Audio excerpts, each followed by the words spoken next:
arquitetura comercial e arquitetura de interiores, e a gente convidou 5 escritórios aqui de Porto Alegre para falar um pouco sobre o assunto. A gente veio aqui mostrar um pouco do que a gente faz lá no escritório em relação a interiores, um pouco dos nossos projetos, onde a gente já chegou com o BIM e onde queremos chegar ainda, convocando todos vocês para participar junto. E hoje eu vou falar um pouco do case da SAP sobre o projeto de interiores em BIM.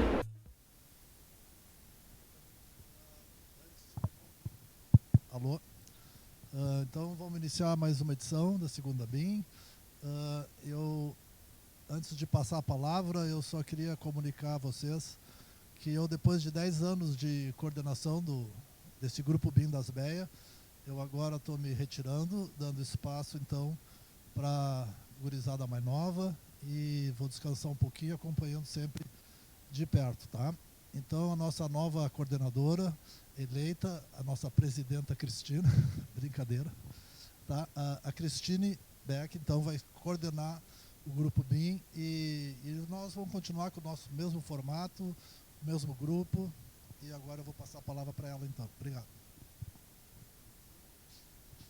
Boa noite, pessoal. Não tenho nenhum discurso preparado, mas acho que, em primeiro lugar, agradecer ao Brentano. São 10 anos de coordenação, né? Fundou o grupo junto com o pessoal e uma baita responsabilidade seguir os passos dele, mas eu sei que ele vai ficar bem pertinho, né? Não vai embora, vai continuar no grupo. Só talvez descansar um pouco mais, se possível.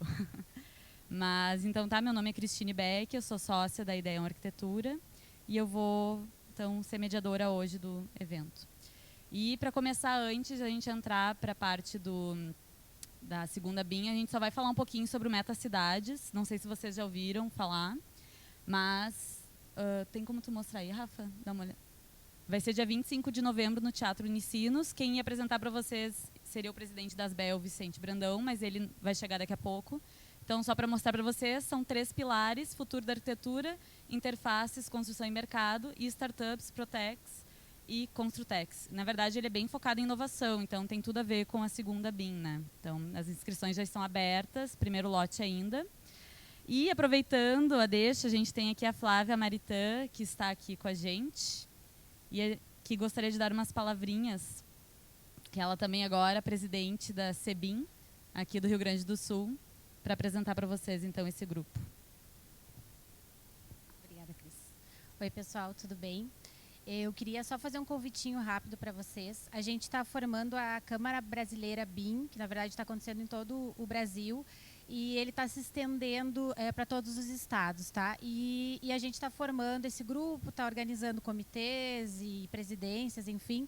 Então, eu queria só convidar vocês, na próxima terça-feira a gente vai fazer a primeira assembleia para realmente formatar a Câmara BIM.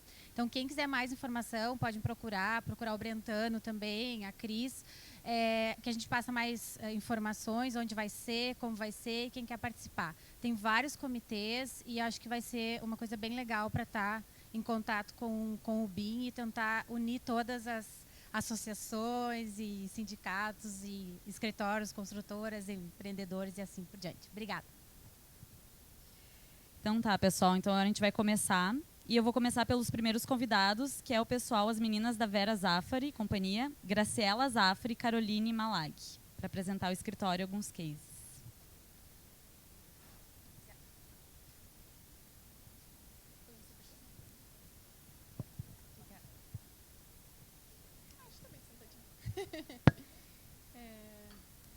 Bom, gente, nós somos do escritório Vera Zafari.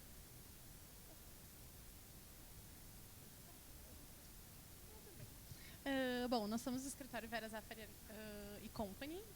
Até o ano passado éramos Vera Zafari Arquitetura e desde lá trocamos de marca, de nome, enfim. Temos 20 anos já de mercado. Essa é parte da nossa equipe, né? Somos umas 20 pessoas hoje, trabalhando com arquitetura, desde arquitetos, estagiários e administradores lá do nosso setor administrativo. A gente trabalha efetivamente só com projetos, somos todos, né, da arquitetura, nada de obra, e também não trabalhamos nada com projetos complementares, né? Então a gente tem parceiros complementares que complementam o nosso time. Aí mostra um pouquinho do que a gente faz como projeto, né? A gente trabalha com arquitetura comercial, então a gente não tem nada de arquitetura residencial e sempre pessoa jurídica, né? O nosso foco, na verdade, são projetos multiplicadores, onde a gente pode aprender e melhorar para o próximo, né? Então, que tenha uma replicação, né? A gente trabalha bastante com redes de varejo, então aí tem um pouco de exemplos aí da Renner, Camicado, Yukon, Centauro, Vivo, e aí tem uns outros projetos um pouco diferentes, que mais para a área conceitual, então a gente tem redes de... Desculpa, tem... Agora funcionou, né? Tem hotéis, tem centro de distribuição, tem alguns outros projetos. Assim. Bom, então, trazendo um pouquinho do Revit, né, em 2013, como parte do nosso planejamento estratégico de 2011, a gente foi atrás de alguma ferramenta para melhorar o nosso tipo de projeto, né, o que a gente conseguia entregar para o cliente, né, a gente insatisfeito com o que a gente estava conseguindo produzir. A gente foi atrás de uma ferramenta que melhorasse, né? E como a gente trabalha muito com os projetistas complementares, a gente entendeu que o Revit naquele momento era a melhor solução para a gente, né? Porque talvez para arquiteto seja melhor o ArchiCAD, enfim, é uma discussão bem longa aí. Mas para a gente ter mais uma questão de compatibilização, interface, né, entre todo mundo, a gente optou pelo Revit, né? Então aí hoje em dia todos os nossos parceiros trabalham com Revit também, né? Lá no início, claro que a gente enfrentou resistência dos parceiros, de cliente também, né, que até então entendia que era só mais uma ferramenta, né, e não entendia o real valor do BIM, claro que na época não era BIM, né?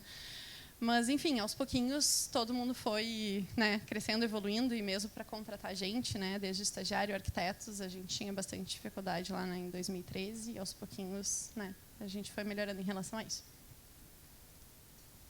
Então, um pouquinho de como a gente fazia antes de implementar o Revit. Ali tem um projeto de um pré-design que a gente entregava para o cliente, e eram manchas, então tinha a mancha de salão de vendas, mancha de retaguarda, mancha de expedição, mancha de áreas técnicas.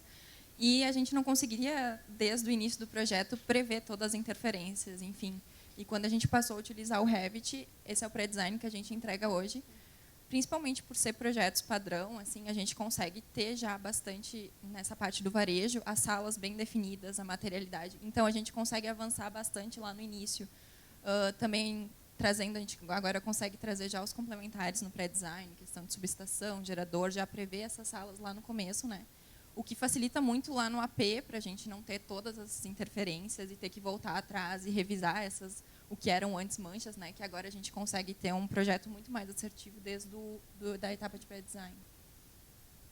Aqui um corte, então, na questão de compatibilização. Antes a gente dependia muito mais dos complementares nos passarem as informações, né? Porque a gente não podia fazer corte em qualquer lugar, enfim, não podia olhar o 3D em qualquer lugar. Então, era muito de estar na informação da planta para a gente ir buscar a altura de duto, enfim, né, tubulações. E agora a gente consegue, de forma muito mais assertiva, olhar e compatibilizar todos os projetos, né. Então, explicando um pouquinho dos projetos que a gente trabalha, são principalmente essas duas frentes que a Graça falou um pouco antes, que são projetos padronizados, como lojas Renner, Centauro, Vivo, Yukon. E esses projetos a gente consegue ter um template muito mais avançado e trabalhar bastante em cima desse template, né? Acho que isso na arquitetura comercial é o bom do Revit, assim, porque a gente consegue reproduzir muito e já começar com um projeto bem avançado. Então a gente consegue já ter no template até as salinhas modeladas do cliente, sabe? Não que a gente vai colocar isso no projeto, mas até, por exemplo, quando entra novos estagiários ou arquitetos, eles conseguem ter o mais atualizado do padrão, né? Como a gente recebe esses manuais do cliente, nem sempre esses manuais vêm sempre atualizados. A gente vai recebendo atualizações, mas nem sempre olhar o manual é o mais confiável. Então, o template acabou sendo a ferramenta mais confiável desses projetos padronizados. E o não padrão, então, a gente tem um template mais geral de projetos, porque tu acaba definindo materialidades, enfim, outras, né, as salas, durante o projeto. Então, a gente não consegue ter tanta informação já desde o início, né, nesses projetos não padronizados. A diferença também foi porque esses projetos que são de varejo, entregas em 3 meses, em 1 mês às vezes, então o Revit, começando já nesse nível, a gente consegue produzir o projeto muito mais rápido, né? Não sei se tu quer complementar. Acho que é por aí, não? Agora, só falando um pouquinho de como a gente usa o BIM no nosso processo de projeto, né? Então, a gente vai lá desde o levantamento, aí tem toda a parte de desenvolvimento do projeto, né? Onde a gente entra com a modelagem, enfim, e toda a parte dos complementares, detalhamento. E depois, como é que a gente leva esse BIM para a obra, né? Então, a gente está nessas 3 frentes aí, a gente está tentando evoluir o máximo possível para que realmente o BIM saia não fique só no escritório, mas que a gente consiga usar a informação lá na obra também, né? Então, aí mostra um pouquinho um processo de nuvem de pontos. A gente começou lá em 2016 a trabalhar com levantamento com nuvem de pontos, que eu não sei se vocês conhecem, mas, enfim, a gente trabalhando com reforma e às vezes a gente chega num ambiente assim que não tem nada, enfim, nada ortogonal, a gente não sabe espessura de laje, enfim, a gente começou a se debater com algumas situações de levantamento que, quando o levantamento não era assertivo, não adiantava ter um modelo todo bem feito, né, que daria problema na obra, né? Então a gente começou a trabalhar com nuvem, né? Esse exemplo aí enfim, dá para ver a quantidade de interferências que tem nisso, né? Uma loja lá em Gramado realmente assim, nuvem de pontos na verdade é um escaneamento 3D que é feito de um ambiente, né? Então ele pega exatamente o que o olho humano pega, então, digamos, embaixo dessa cadeira não estaria enxergando, eu tenho que colocar um outro ponto para escanear esse lugar, né, para conseguir enxergar o que tem ali. E a ausência de pontos significa algum elemento edificado, né? Então, através do recap, tu consegue identificar e diferenciar cada um dos elementos, né? Então, aí já tem uma situação que é já em shopping, né? Então já é uma situação mais fácil de levantamento, mas a gente acabou conseguindo mostrar para o cliente que sim, era importante a gente ter sempre a nuvem de pontos, né? Aí a gente tinha uma situação super baixa de pé direito, que a gente acabou optando por trabalhar com todas as instalações, os dutos de ar-condicionado por dentro da treliça espacial, né? Então é fundamental a gente ter a nuvem para a gente ter mais assertividade, né? Ter menos interferência na obra. Aí mostra bem ali, né, a modelagem versus o levantamento, né, o que a gente tem.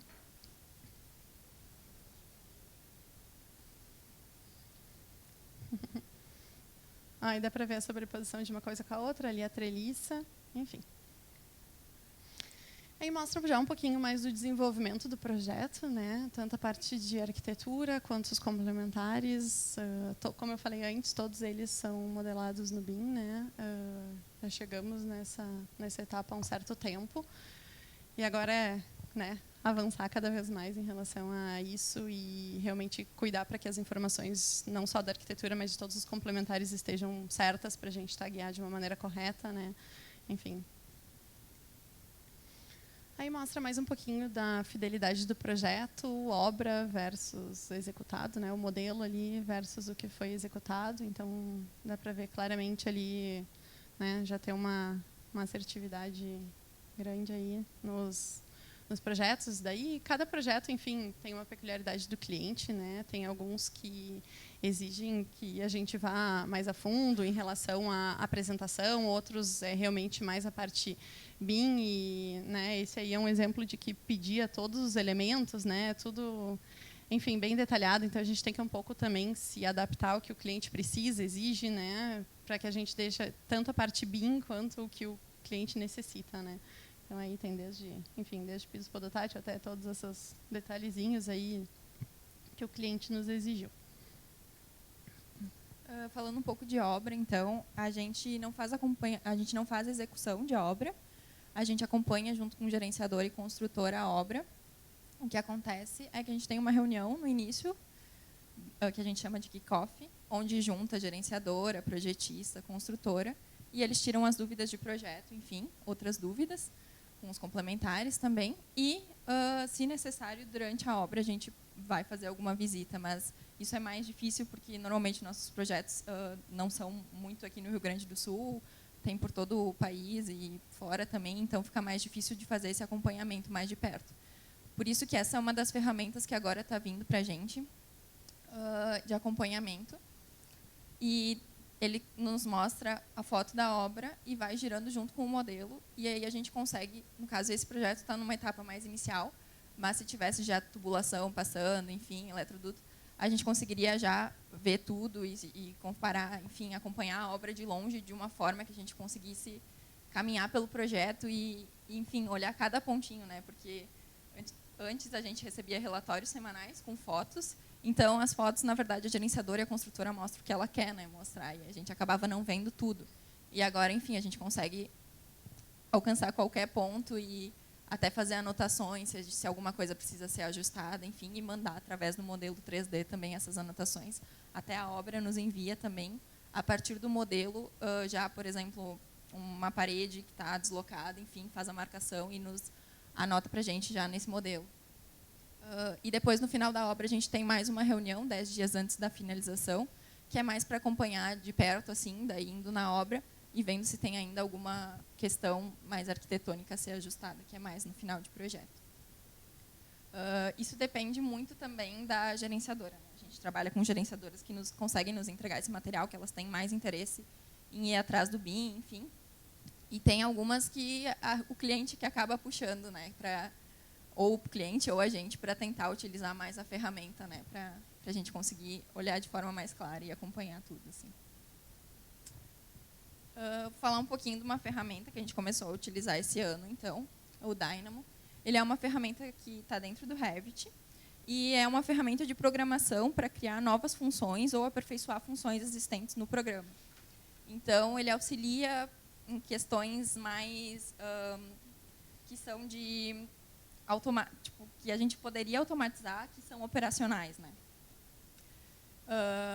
O que acontece? A gente começou, então, definindo uma série de coisas que a gente queria deixar de ser operacional. Então, a gente tem uma lista de tarefas que a gente gostaria que o Revit fizesse automático, né, clicando num botão. Só que nada é tão lindo assim, então a gente começou.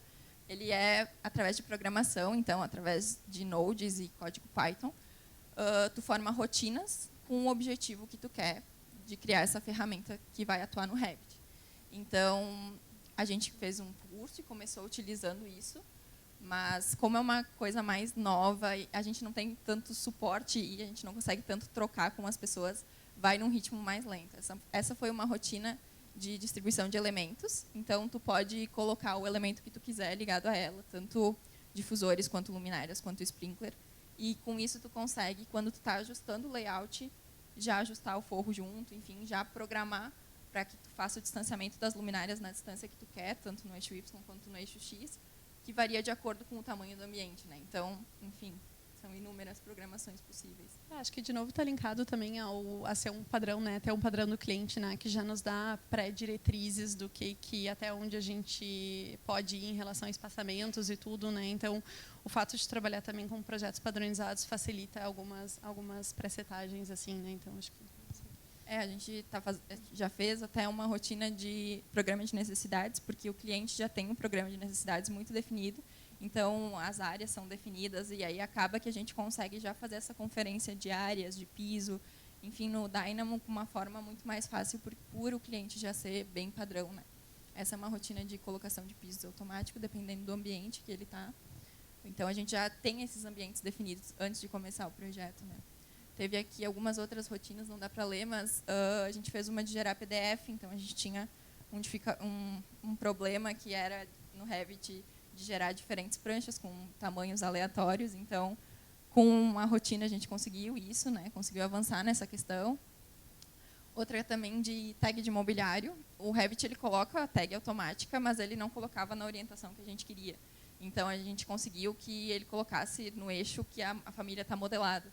Então, até se, por exemplo, o projeto às vezes está inclinado, não está 90 graus, a tag fica orientada naquele projeto. Então, isso facilitou bastante, porque acabava que a gente colocava as tags automáticas, mas tinha que ir lá e ajustar na família, né? Porque, enfim, arquiteto gosta de deixar tudo bem perfeitinho. Acho que é mais isso, assim, a gente tentou. Eu acho que a gente só trazer um pouquinho também todo mundo para que a gente consiga evoluir no Dynamo, né? Eu acho que é um trabalho que a gente tem feito, né? Tentando conversar também com os outros escritórios, né? O que a gente pode evoluir. A gente está uma pessoa que está morando fora também, tentando buscar para a gente lá. Eu acho que é, né, um trabalho que, se todo mundo caminhar junto, a gente chega num resultado mais legal, assim. Então, a gente está bem aberto também para colaborações nesse nível, assim. Acho que é isso, em relação ao escritório.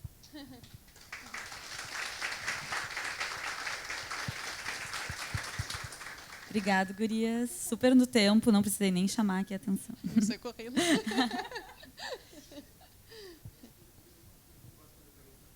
Pode, claro.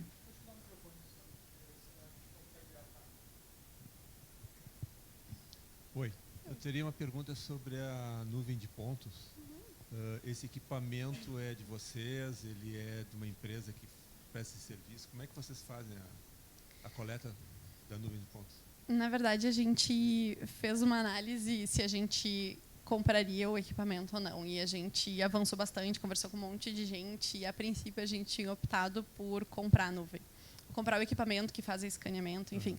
E, aos pouquinhos, a gente foi entendendo que talvez isso nos demandaria muito tempo. E a gente começou a entender que, não, de repente, não é interessante para a gente ter alguma pessoa focada nisso, porque a gente já não consegue nem pessoa suficiente para desenvolver tudo que a gente quer fazer, né? Enfim, lá dentro do escritório, a gente achou que seria nos complicaria se a gente tivesse alguém muito tempo fora do escritório focado em fazer o levantamento por nuvem, né? Então, a gente optou sempre por contratar pessoas empresas externas, né, para ficar com isso para a gente.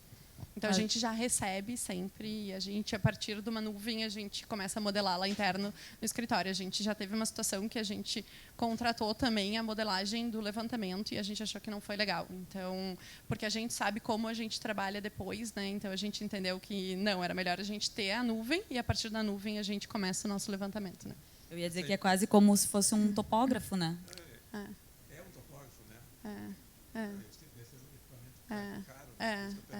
Se os fornecedores pudessem dizer o nome, se ele atua no Brasil inteiro, daqui, assim. Na verdade, a gente tem mais de um fornecedor, né? Então, dependendo se a gente está trabalhando em projetos no Rio Grande do Sul, mais para cima, no Uruguai, na Argentina, enfim, a gente está com alguns parceiros assim para tentar distribuir, né? Para não ter o custo tão caro de chamar alguém de deslocamento. Então, né? Tem toda a hospedagem, enfim, tem muitas horas aí envolvidas. Então, a gente trabalha com pessoas externas.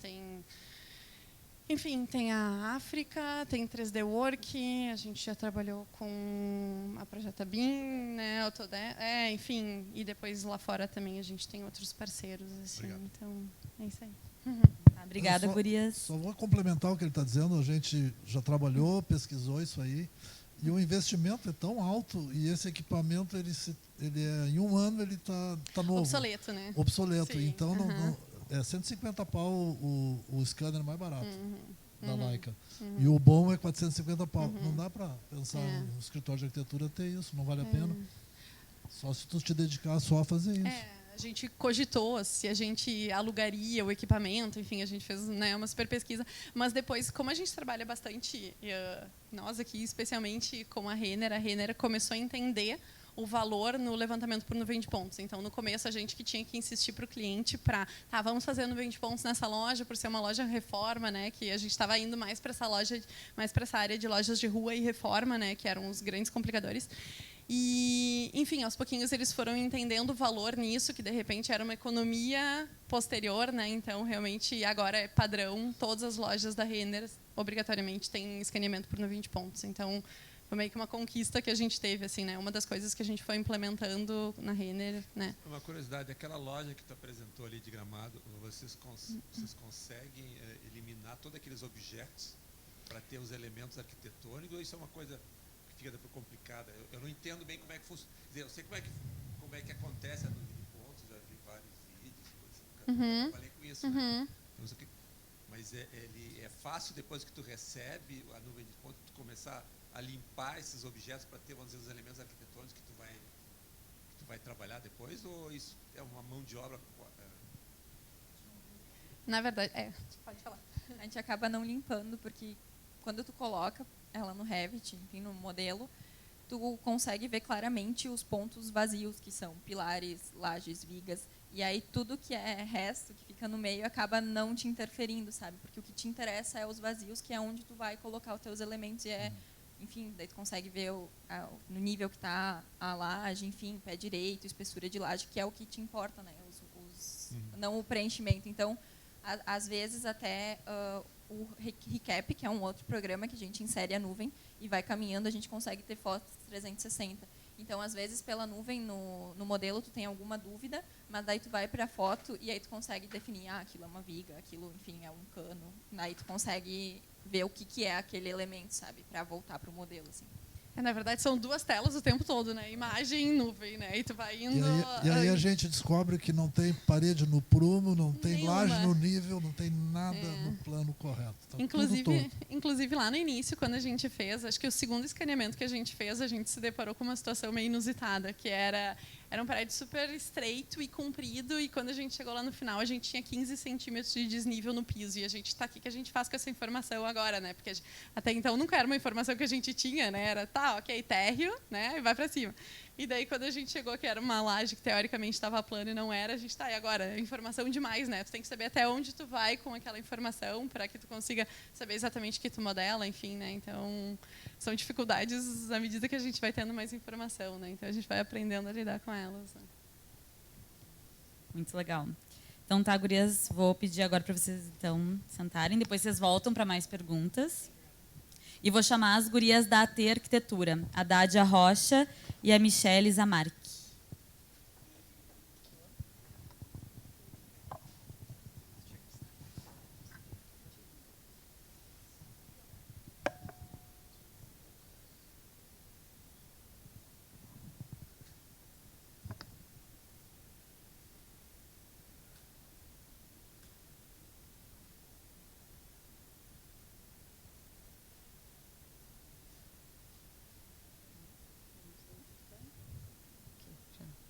Boa noite, pessoal. Meu nome é Dádia, como a Cristine já nos apresentou. Eu estou na AT um pouco mais de 3 anos.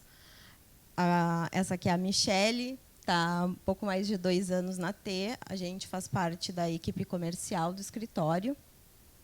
E a gente vai acabar repetindo um pouco o que as gurias da Vera Zafari contaram para vocês, mas a gente vai ser bem objetiva e vai tentar falar de alguns pontos assim específicos para tentar esclarecer um pouco como é que funciona a arquitetura comercial em BIM, e a gente vai focar nos projetos que são padronizados, no caso, né? Essa aqui é a equipe hoje na AT. São os 3 arquitetos titulares, o André, o Tárcio e o Maurício. Depois nós nos subdividimos em 2 equipes, equipe de edificações, que foi a equipe que desenvolveu a Unicinos, e a equipe comercial, onde eu e a Michele fizemos parte. Aqui um pouquinho do que a gente faz e qual é a nossa intenção dentro do escritório, qual é o nosso objetivo como escritório de arquitetura. Aqui eu vou dar uma breve pincelada de algumas coisas que a gente já desenvolveu no escritório de arquitetura comercial. Esses que eu vou citar aqui não são projetos padrão, tá? São projetos específicos, apesar do cliente já ter feito outros trabalhos conosco.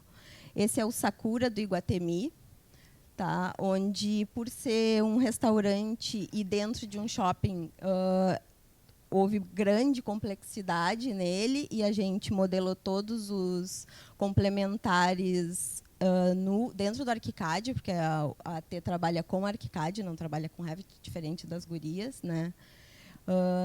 Onde a gente modelou tudo, porque justamente em função das divergências que ocorriam entre os projetos complementares, os quais os nossos parceiros, pelo menos, não trabalham com BIM, tá?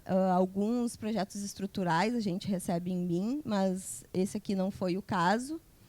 E o que nos ajudou muito a evitar certos problemas durante a execução de obra, visto que obra em shopping só acontece à noite e a gente nunca tem tempo.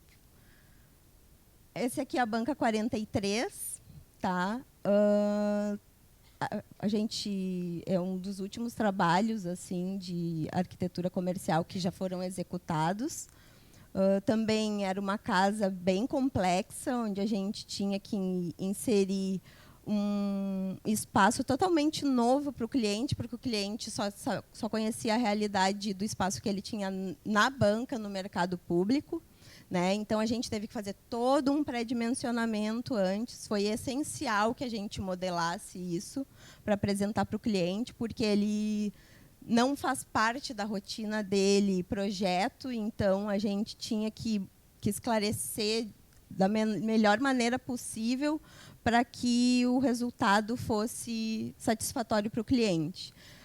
Tanto a gente inseriu aqui, os nossos 3Ds a gente desenvolve em ArchiCAD, a gente renderiza em ArchiCAD e a gente só trata no Photoshop, porque otimiza o trabalho para nós e a gente, até agora, acredita que a gente conseguiu apresentar para o cliente bons resultados e bem ilustrativos.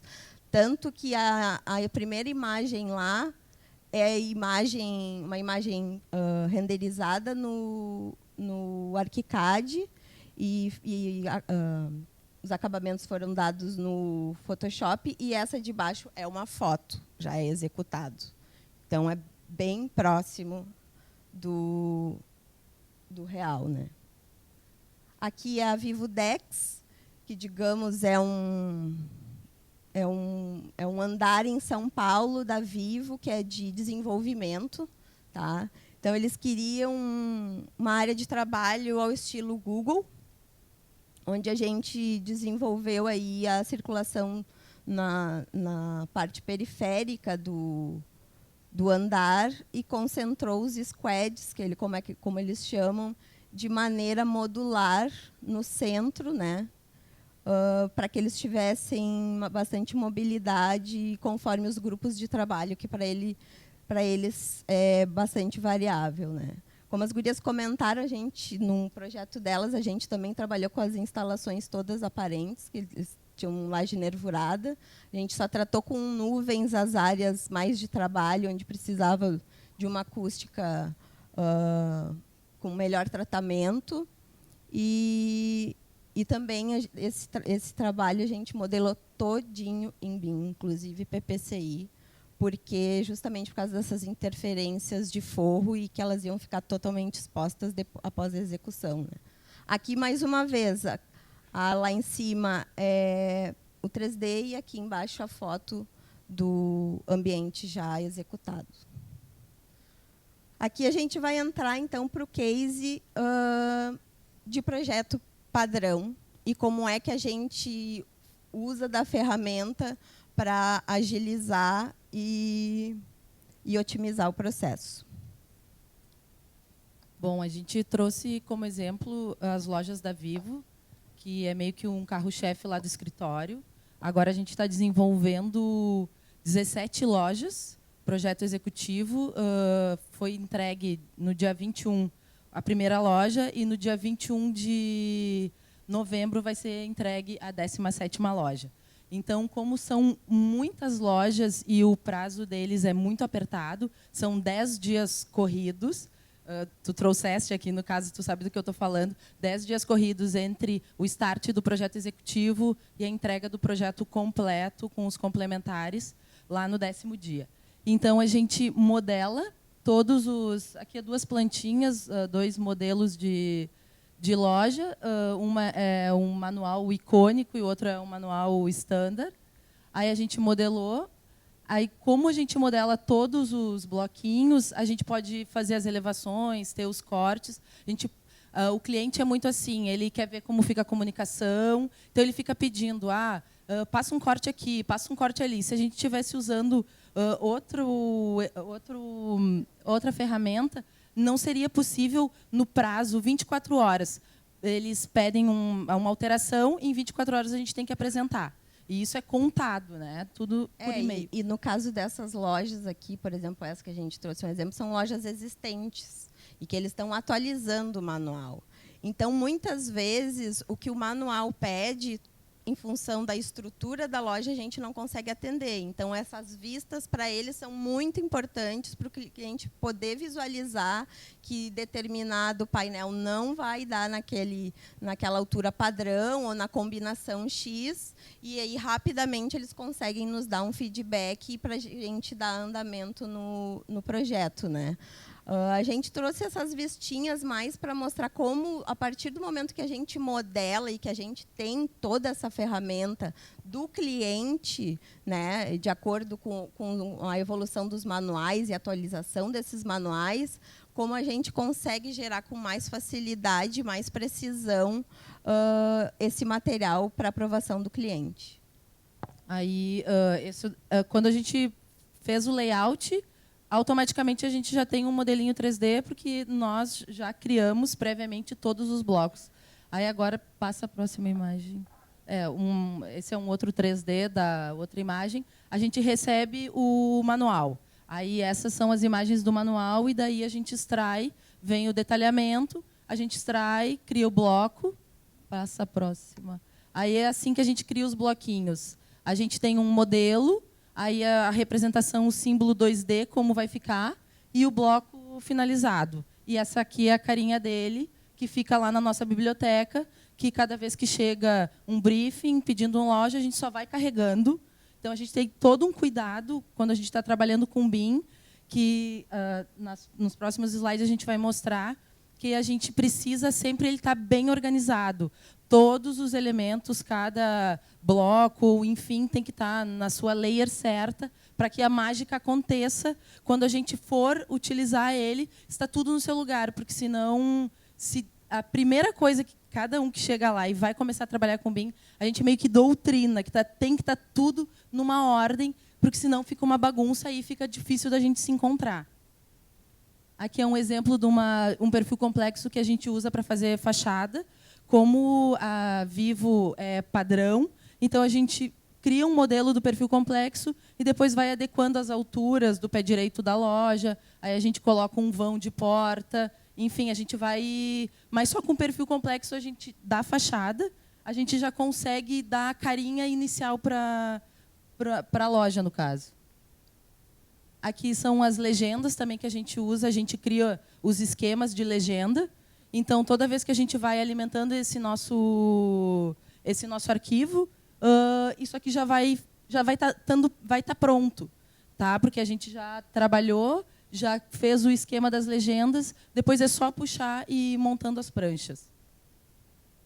Deixa eu ver. Aqui é um exemplo de legenda de comunicação visual. A gente criou o rótulo, como a Vivo tem uma prancha lá que eles chamam de comunicação visual, que a gente tem que sinalizar tudo que tem dentro da loja.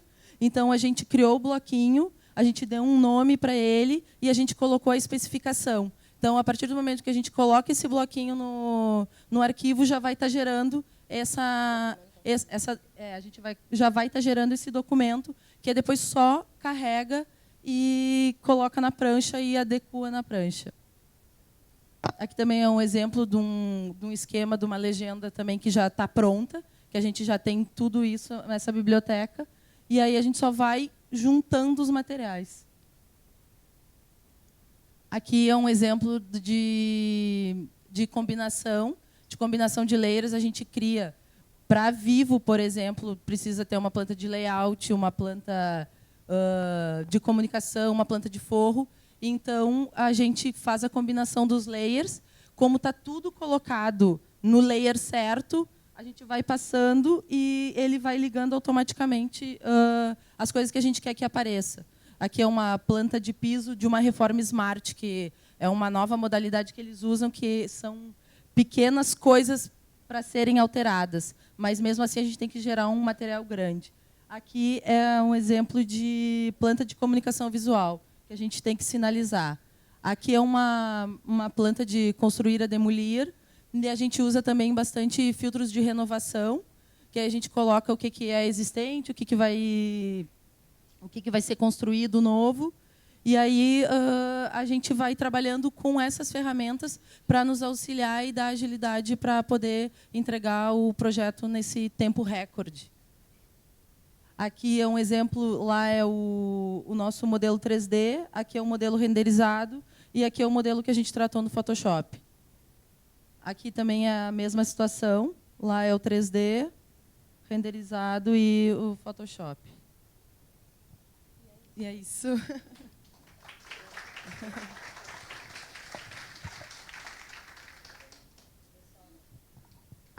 Quer dizer que o pessoal levou a sério o tempo hoje, tá todo mundo...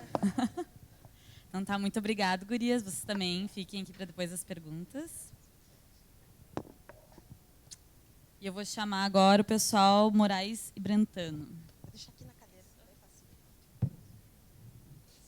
que é a Camila Beneman e o Fernando Brentano.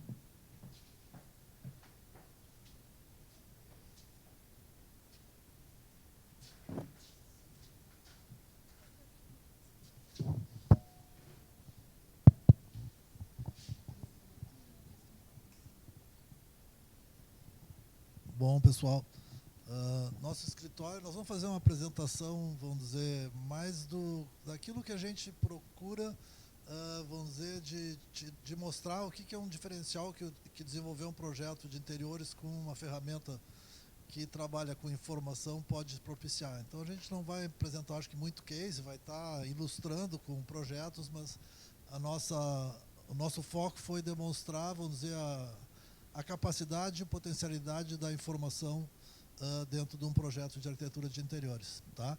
E o nosso escritório não tem esse foco, vamos dizer, de um cliente comercial. A gente trabalha com uma gama mais ampla e bem personalizada de projeto, onde a gente tem um tratamento direto com, vamos dizer, o proprietário da obra. Tá? Então, Camila? Então, está todo mundo me ouvindo? Então, aqui eu vou tentar abordar um pouco como é que é o nosso fluxo e como é que a gente trabalha com essa informação dentro do escritório, né? E sempre lembrando também que o nosso projeto, a gente muitas vezes não tem complementares contratados, né? Porque a gente trabalha às vezes mais direto com o cliente, então são projetos um pouco diferentes do que foi apresentado até agora, né?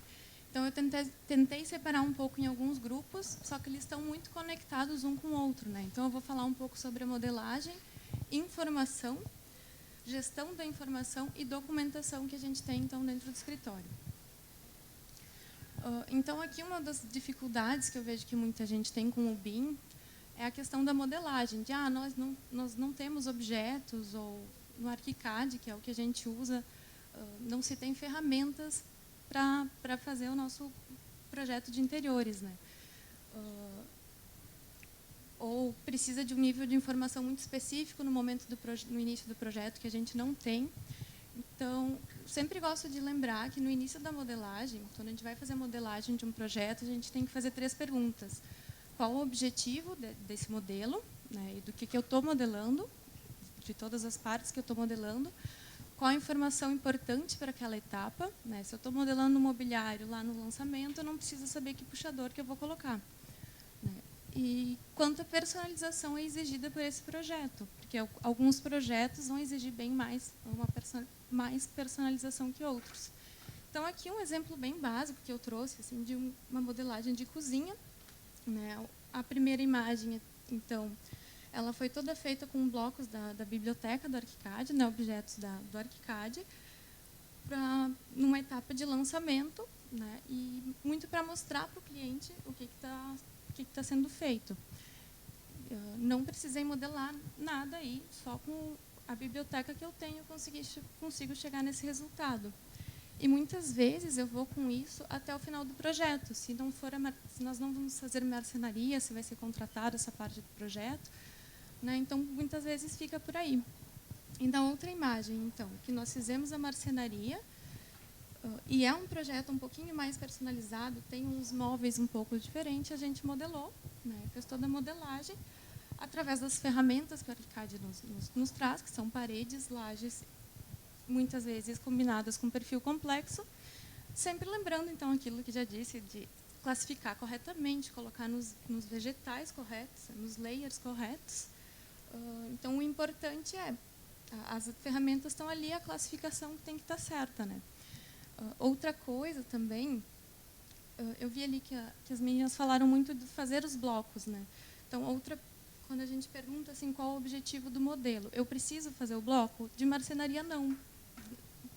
Dependendo do projeto, mas muitas vezes não, porque eu não vou quantificar aquilo ali, a não ser que eu vá ter algum tipo de quantificação, de legenda.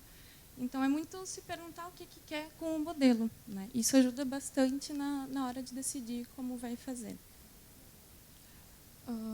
Então, um pouquinho aqui do modelo. Trouxe a mesma cozinha, só para falar então do nosso trabalho com o modelo único.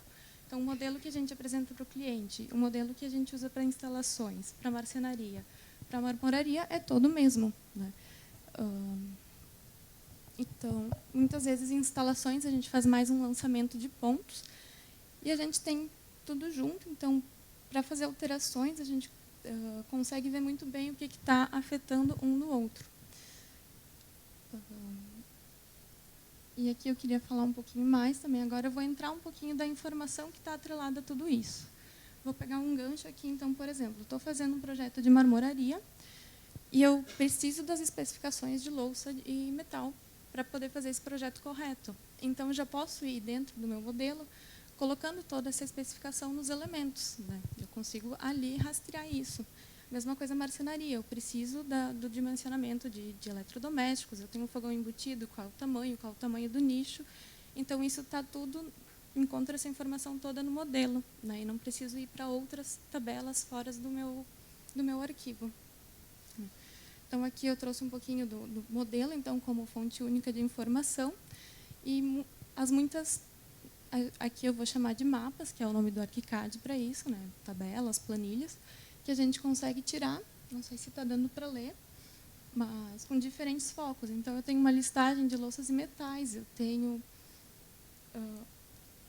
quantitativo de acabamentos, né? Eu tenho listagem de acabamento, pontos elétricos, eu consigo fazer uma lista de compra de pontos elétricos, que, para a gente que acompanha a obra, isso é muito importante, isso facilita muito o projeto, né?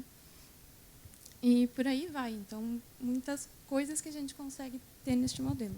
Só dizer uma coisinha, que é bom, o que eu gosto muito do ArchiCAD é que tudo é feito dentro do programa. Então, a planilha é um mapa do ArchiCAD. Então, tudo que é feito, modelado, especificado, dado a informação, é planilhado, mas a gente não sai do software de trabalho para fazer planilha, a gente não sai do software de trabalho para fazer renderização, a gente não sai do software de trabalho para fazer qualquer uma dessas coisas. E quem tem experiência e sabe disso, cada vez que tu sai fora do teu software para fazer alguma coisa, tem duas coisas: tu perde tempo e a outra coisa, tu dá chance para o azar, né?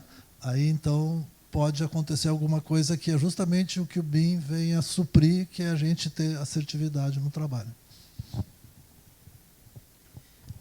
Então, continuando aqui, a gente tem o nosso modelo, que é a fonte única de informação. Nós temos toda a informação ali dentro.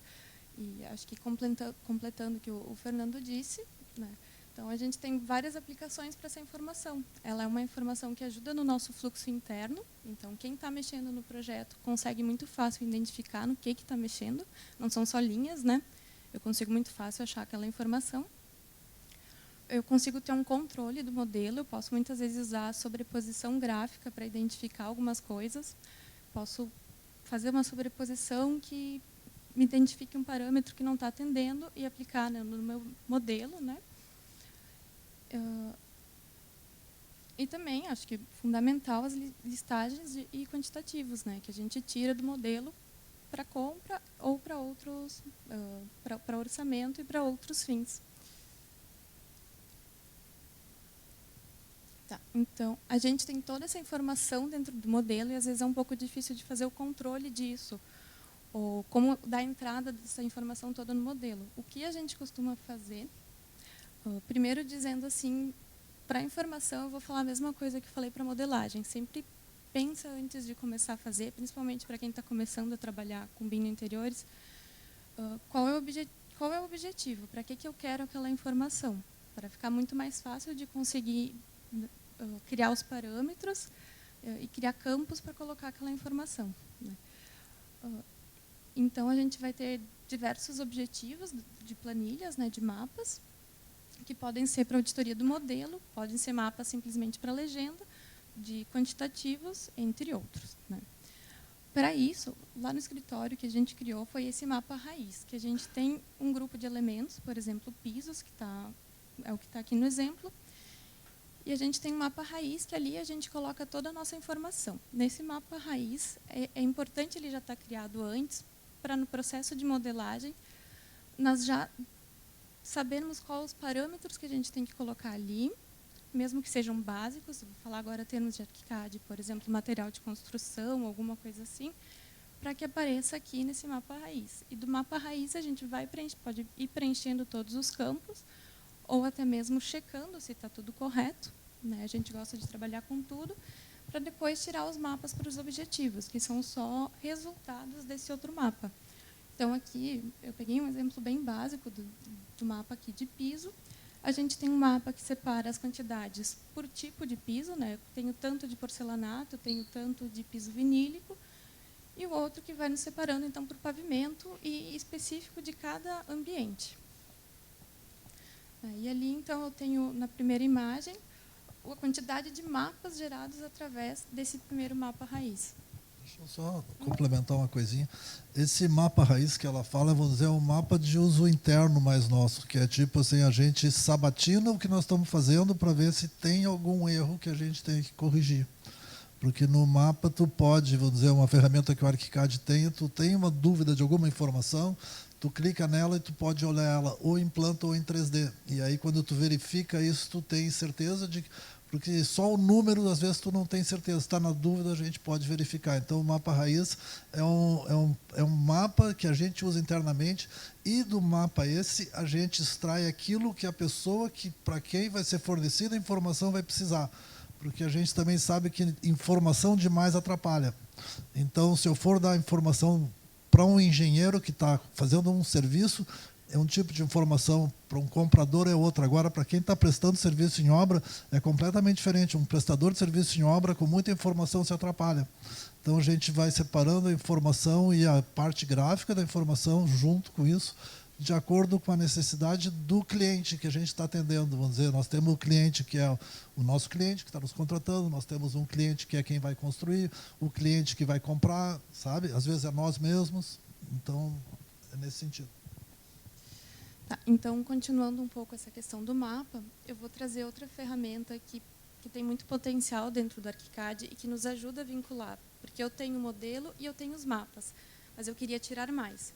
Então, a gente entra com a sobreposição gráfica, que eu posso, eu posso visualmente ver alguns parâmetros que eu dei para os meus elementos através de uma sobreposição, dizendo para ele aparecer diferente. Isso é muito útil para muitas coisas. O exemplo que eu trouxe aqui é uma planta humanizada, que fica bem fácil de ver. Então, eu tenho meu mapa de pisos, eu coloco uma sobreposição para que cada tipo de piso apareça com uma textura diferente, né, uma textura 2D, e eu tenho um layout acima e abaixo o layout com a sobreposição, que fica muito mais claro para o cliente, que não está acostumado com desenho técnico, entender. Então, isso poderia ser para uma planta de pisos, para execução. Então, eu tenho uma facilidade de apresentar essa informação de maneiras diferentes e atrelar, então, o meu modelo, a minha informação, a minha documentação. Então, aqui, um pouquinho disso, eu tenho a mesma planta, enquanto que eu for fazendo alterações, eu estou gerando todas essas plantas, que são plantas direcionadas para os diferentes serviços ou fornecedores que a gente vai ter, né? Então, uma planta humanizada, uma planta arquitetônica com tudo, uma planta de pisos, planta de forro, planta luminotécnica e uma planta de elétrica, né, de locação de pontos elétricos. Então, tudo isso está sendo gerado enquanto que eu estou trabalhando no meu modelo, através de alguns filtros do ArchiCAD e dessa sobreposição. E de uma maneira muito clara, sem aquele excesso de informação, né, que a gente, às vezes, pensa que pode ter no modelo único. Então, um pouquinho mais aqui sobre essa rastreabilidade da informação com sobreposição gráfica. Isso aqui é uma obra de retrofit que nós tínhamos várias condições para as esquadrias. Algumas a gente precisava só de manutenção, outras eram esquadrias novas, outras iam ser outras a gente ia aproveitar o vão, mas fazer uma esquadria nova, a gente precisava ter o controle disso. Então, ficou muito fácil a gente gerar uma tabela, a gente ter isso nos desenhos técnicos ou no próprio modelo 3D, para ter conversas. Então, internas e externas. E aqui, então, o último tópico. Além dessa sobreposição, a gente pode trazer toda essa informação que a gente coloca no modelo para a documentação através dos rótulos ou tags, né? Então, todo o controle de especificação a gente vai fazer no mapa, mas isso está vinculado tanto à planta quanto à vista, né? Então, se eu mudei no mapa, está mudando nas duas. Eu não tenho aquela perda de informação, né? Eu consigo... Elas não estão desvinculadas. Eu altero num lugar só e está alterando em tudo. Então, aqui um resumo do que eu conversei até agora. Então, a gente tem um modelo. Deste modelo, a gente tem toda a informação. E, juntando os dois, a gente faz a nossa documentação do projeto, de acordo com o objetivo de cada projeto. Então, aqui um pouquinho de exemplo, 2 exemplos de documentação de marcenaria, né? Que os projetos podem ficar bem um nível de detalhamento muito bom, de uma maneira muito rápida, né? Outra grande vantagem que a gente vê é esse projeto que eu vou apresentar, esses 2 que eu vou mostrar agora são de retrofit e tinham uma condição muito difícil para o cliente entender, de vigas, o outro um pouquinho mais complicado também. Então, a gente consegue, numa etapa de projeto bem inicial, ter imagens que mostram para o cliente, direto, né, um entendimento muito fácil para o cliente do que é aquele projeto. E, muitas vezes, também para o empreiteiro ou para a mão de obra que a gente trabalha, porque às vezes ela é uma mão de obra menos especializada que tem mais dificuldade de entender o projeto. Então, isso ajuda muito e é difícil de gerar sem estar o modelo único, sem ter a questão do modelo único. Essa obra aí foi realizada em São Paulo e a nossa participação era eventual, a gente não estava lá todo o tempo, e a gente conseguia estabelecer uma boa comunicação mandando, vamos dizer, esse tipo de visualização. Então, a mesma coisa para essa obra, ela tem uma condição existente bem complicada, todo em níveis intermediários, é um entendimento bem difícil. Isso aqui são imagens que a gente já tem numa fase muito inicial de projeto para o entendimento do cliente, né? E até para o orçamento da obra, para muita coisa, é um entendimento muito mais rápido. Então, na mesma linha disso de informação vinculada, filtros e tudo mais, a gente tem esquemas é muito rápido de fazer esquemas para explicar esse projeto. Então, ele facilita muito a compreensão do projeto. A última coisa que eu queria trazer aqui é um pouco sobre a colaboração BIM com esses clientes que muitas vezes a gente tem os complementares, eles estão um pouquinho mais para trás nesse fluxo BIM. Então, nós já reparamos que a gente ajuda a educar eles nesse processo BIM. Então, em alguns momentos, a gente manda e-mails explicativos mostrando como eles podem usar aquela informação que a gente está mandando. Aqui, no caso, a gente fez explicando como usar o IFC e como ver o status de existente e a construir. Depois que o nosso engenheiro viu isso, ele teve uma facilidade muito grande para entender esse projeto, porque ele mesmo conseguia navegar pelo modelo, né? Num software que não fosse aplicado. Vou ter feito um manualzinho para ele ler o modelo no tecla, porque ele não tem o ArchiCAD, não sabe mexer no ArchiCAD, não usa Revit, não sabe o que é IFC e não tem software. E o tecla é gratuito, então a gente fornece o software, dá umas informações de como que ele possa usar, e para ele fez uma diferença muito grande no entendimento daquilo que a gente queria e para ele poder dar um orçamento adequado, vamos dizer, para o nosso cliente. Então é isso, obrigada.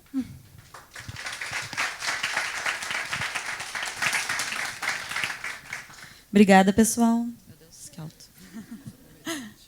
Claro.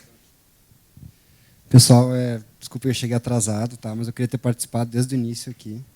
Eu falei aqui com o Fernando ali fora, mas sou presidente da ASBEA, para quem não me conhece. E o Fernando teve 10 anos aqui na coordenação do grupo. E eu queria aqui, em nome da ASBEA, dar os parabéns para ele, dar um abraço aqui, tá?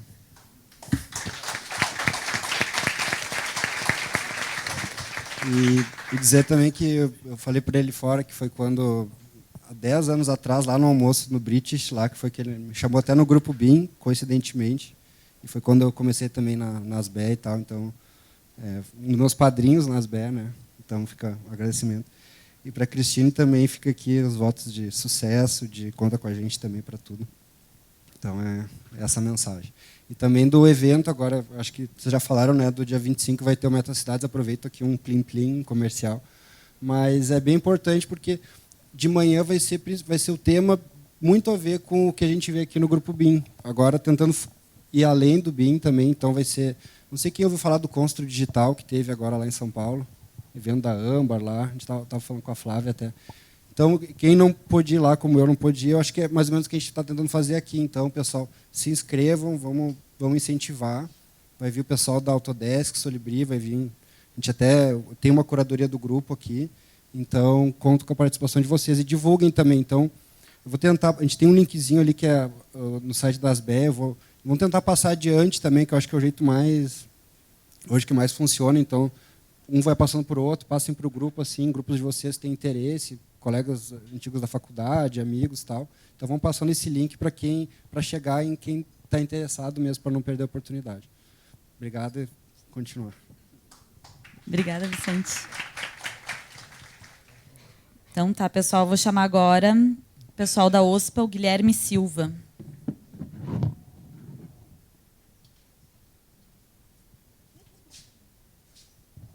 Eu vou falar de pé, tá? São 15 minutos. Vou fazer uns 10. Vocês estão me ouvindo? Infelizmente. Meu nome é Guilherme, eu trabalho na OSPA, sou arquiteto. OSPA ou OSPA, fiquem livres para falar como quiserem. O foco da OSPA atualmente tem sido o projeto para o mercado imobiliário. Então, a maioria das vezes, nosso processo ele é focado numa construção completa, do zero, num terreno limpo, mas também já foi muito feito lá dentro antes de eu entrar. A OSPA tem 15 anos, então ela foi fundada fazendo arquitetura de interiores e ainda é uma vertente do escritório que existe e que é atuante. Só que é necessário, esse slide nesse tamanho ficou bom para um ataque epilético, mas ainda é bom saber identificar a diferença do modelo e ter, que nem a Camila falou, ser assertivo, acho, saber qual é o teu objetivo quando vai começar a modelar, porque se for para edificação, eu acho que as famílias elas vão ser mais simples. Se for no modelo de interiores, talvez as tuas geometrias sejam mais complexas, porque a diferença é que entre um investidor que tem um foco em ser eficiente, ganhar dinheiro em cima, e talvez o cliente final que quer investir no negócio próprio, tu vê o brilho no olhar desse aqui, ele quer passear dentro, ele quer saber quantos copos, aqui nesse caso desse restaurante, quantos copos vão dar aqui na minha secadora. Daí a gente modela e bota na tabela, né? O caso aqui, o incorporador, ele tem as ferramentas próprias, o A360, ele tem o BIM, então essa diferença entre que vai delimitar. É claro que a OSPA ela acaba trabalhando nesse meio termo, porque às vezes a edificação também vem junto com o projeto de interiores, a gente precisa então de alguma maneira fazer esse pessoal conversar e ser feliz ganhando dinheiro, também não tem nada de errado com isso. Bom, então é essa questão de finalidade, é saber, que no começo, quando a OSPA começou o 3D, cara, vocês tinham que ver os modelos de frigobar, o pessoal modelava o puxador e quanto tempo foi perdido fazendo isso? Porque às vezes é na área de serviços do hotel, ninguém nunca viu isso, lá aparece na tabela e na planta tem um retângulo, mas era uma vontade de debulhar o modelo, sabe, de ir até o fim. Então, atualmente, a gente já está pensando mais em questão de etapas e a eficiência para completar essa etapa, tendo tirando o maior proveito disso, talvez o menor tempo. Isso não acontece, né? A gente sempre vai até o fim, mas enfim. Definir, então, o que será. A gente começou a definir, a ver o que vai ser exigido em cada etapa, inclusive o escritório... Estou bem em cima da letra. Inclusive o escritório, a gente mudou o gerenciamento, as etapas no projeto. Então, o Concept Design, que é de longe o mais legal, o Design Development, que é onde tudo que existe no projeto vai ser modelado e detalhado, com base no que tu quer, no final das contas. Então, realmente, modelar o frigobar, eu não vou fazer mais isso. E o Construction Documents, que é o projeto executivo, onde não tem mais modelagem, é 100% documentação e é bom para trabalhar sozinho em casa com fones. Assim. E foi aí que o arquivo padrão do Revit, os padrões é o nome, ele foi feito pensando nessas tá escrito ali, né? Nessas demandas. Atualmente já é uma troca entre esses dois lados, então o arquivo padrão já prepara o modelo para entrega, mas a entrega já muda o padrão e assim vai evoluindo. Esse arquivo padrão é que nem falou a Camila sobre as layers, eu acho. Então deixa tudo no seu lugar, porque quando tu chegar no executivo, só vai clicar, tu vai assign em português. Alguém sabe assign em português? Como é que se fala? Vincular cada padrão para cada sheet e tu vai ter, no final das contas, a entrega mais rápida, né? Esse é o nosso template, não dá para ver muito pela pixelização, mas aqui em cima nós temos 2 de interiores, um que trata da documentação, um que trata da modelagem, então o que aparece na tela é diferente, né? O da arquitetura e o para os complementares, que o escritório tem engenheiros que trabalham dentro, então é muito bom ter essa equipe interdisciplinar na maioria das vezes. Esse aqui é o Design Option, que ele fica desligado, porque a gente vai falar agora sobre Concept Design. Então, é a parte legal, né? Os Design Options são as opções de design, elas são feitas várias para testar. Essa parte de estudo preliminar, ela é assim mesmo, sabem disso. Mas sempre tudo fica arquivado e guardado e registrado dentro do próprio modelo. Por que as escolhas foram feitas assim? Porque elas não foram, talvez. E sempre tu acha alguém para culpar se alguém fazer a escolha errada, né? Aqui em cima tem os diagramas, que eles fazem parte das Design Options. Por exemplo, nesse restaurante que a gente viu lá antes, modelou-se o lugar tal qual ele é, com seus mobiliários, os seus buffets, e a partir daí, usando o template até parece que eu borrei para ninguém saber, mas não, tinha as letrinhas direitinho, dava para ler, tá? Infelizmente. A gente pode então começar a fazer diagramas para explicar a nossa proposta. Aqui a gente sempre, geralmente, chineleia aqui um pouco, mas também fala, não, mas o buffet do restaurante é muito bom. Depois a gente começa a explicar as nossas escolhas de projeto com base nesses problemas. Então a gente vai falando do armário novo, a criar uma área de espera, um novo lugar. A gente também, às vezes, esse restaurante era uma temática neozelandesa, então a gente pensou em tudo que lembrava, né, quando pensa em Nova Zelândia, que é o Senhor dos Anéis, às vezes. Mas também na cultura maori e tal. Isso nos ajudou a fazer esse conceito. Esse 3D saiu do Revit para o 3D Max, então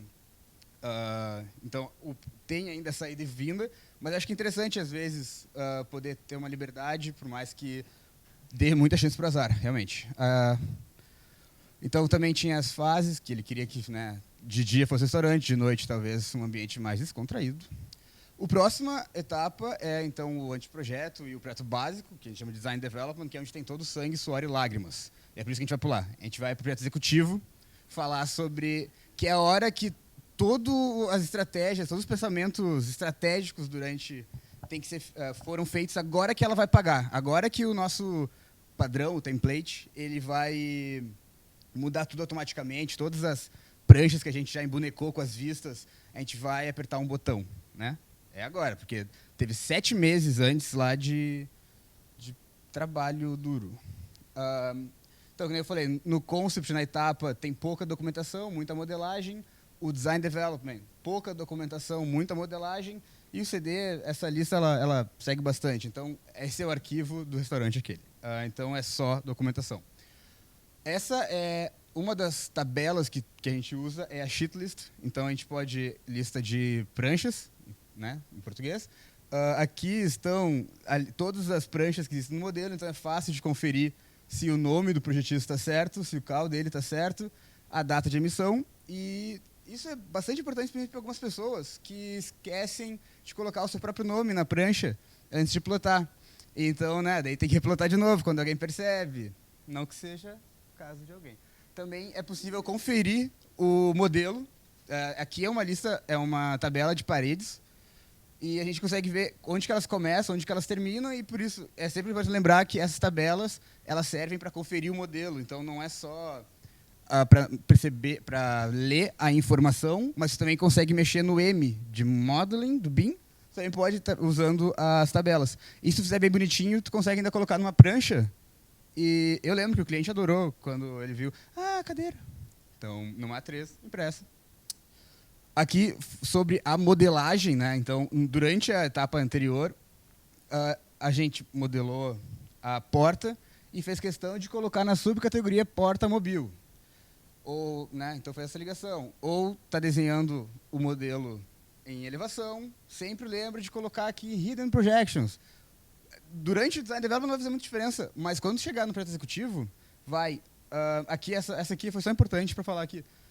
A simplificar parâmetros, né? Às vezes, vamos parametrizar, então, a altura do móvel, a altura do chão, que é o que pode ser justo até, dependendo do momento, e a altura. Só que esse aqui ia ficar num nicho, numa parede, não tinha para onde correr. Eu nunca mais vou mexer na altura, distância do piso e largura.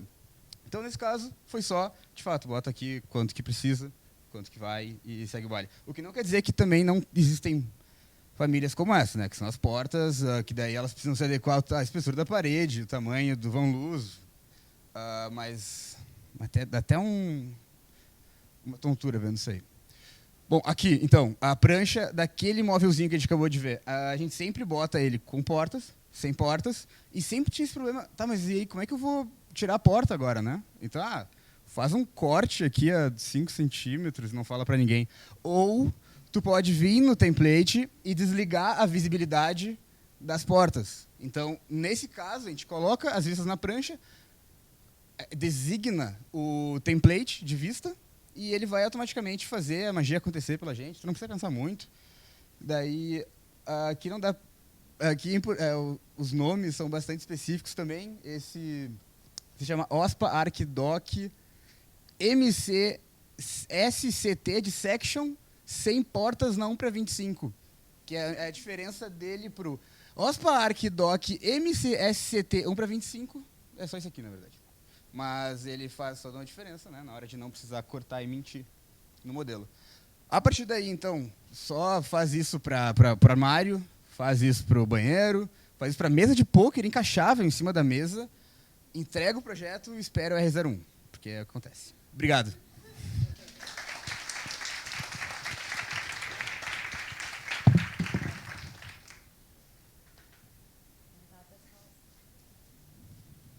Então tá, pessoal. Então agora a última apresentação, antes das perguntas, vai ser o escritório Hype e o arquiteto Luiz Bonilla.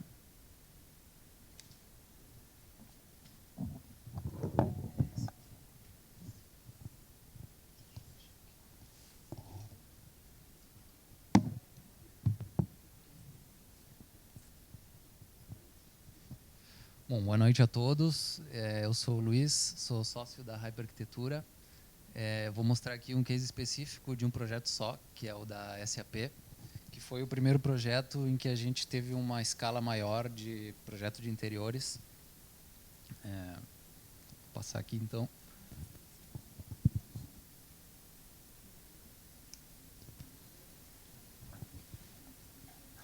Só para contextualizar um pouco, não sei se todo mundo conhece, a SAP é uma empresa de tecnologia que está instalada no campus da Unicinos já há uns 10, 15 anos aí. E ela tem esse prédio hoje, que corresponde à fase 1 e fase 2. O nosso terreno de intervenção é essa mancha vermelha, que é a fase 3, é o projeto que a gente está desenvolvendo. E a mancha amarela é a conexão, que a gente chama de connection, enfim, no projeto, que é um espaço multiuso que está ligando pelo subsolo a fase 2 com o novo prédio da fase 3. Aqui mostrando um pouco do prédio em si. Esse aqui é o espaço da conexão, liga pelo subsolo. Aqui a gente tem um andar de garagens. Pavimento térreo. Primeiro pavimento. Segundo pavimento. Tá. Só voltando aqui, dando uma geral no prédio para explicar melhor. O pavimento térreo ele é bem heterogêneo, tem bastante diversidade de funções.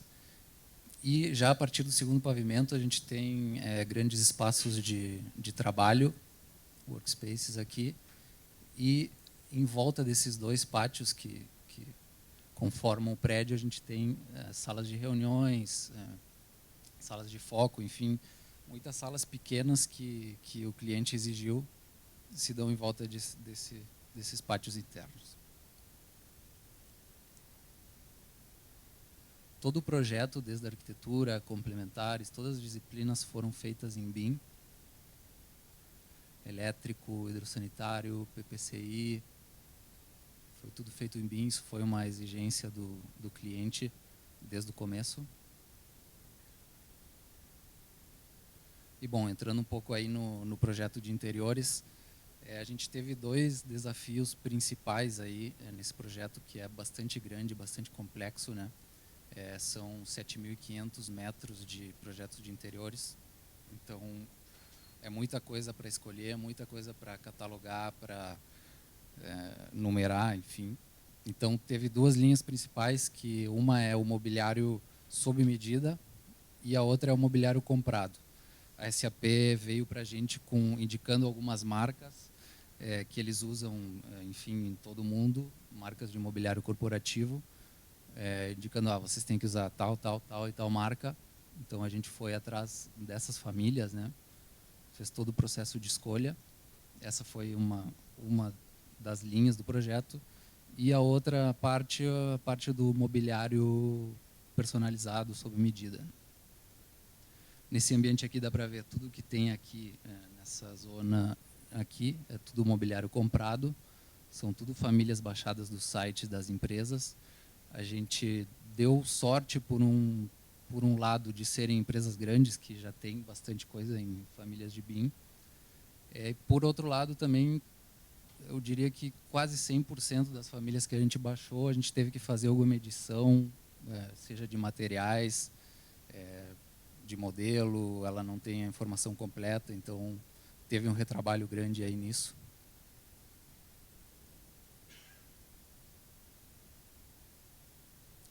Outra coisa também esqueci de comentar, todos esses renders aqui, eles foram, o modelo foi vindo do Revit, tá? Depois a gente levou para o Max para renderizar, esse render não é do Revit, mas quase que 100% dos modelos a gente trouxe do Revit, alguma edição que outra para melhorar no Max, mas a informação vem toda de lá.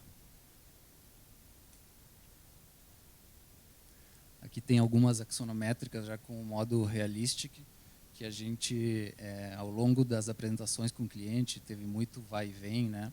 A gente, em determinado momento, a gente começou fazendo mais renders, em determinado momento a gente decidiu ir para o Realistic do Revit para ganhar tempo também. Às vezes não justificava fazer render de todos os ambientes, a gente tinha muitos ambientes pequenos, diversos aí no projeto.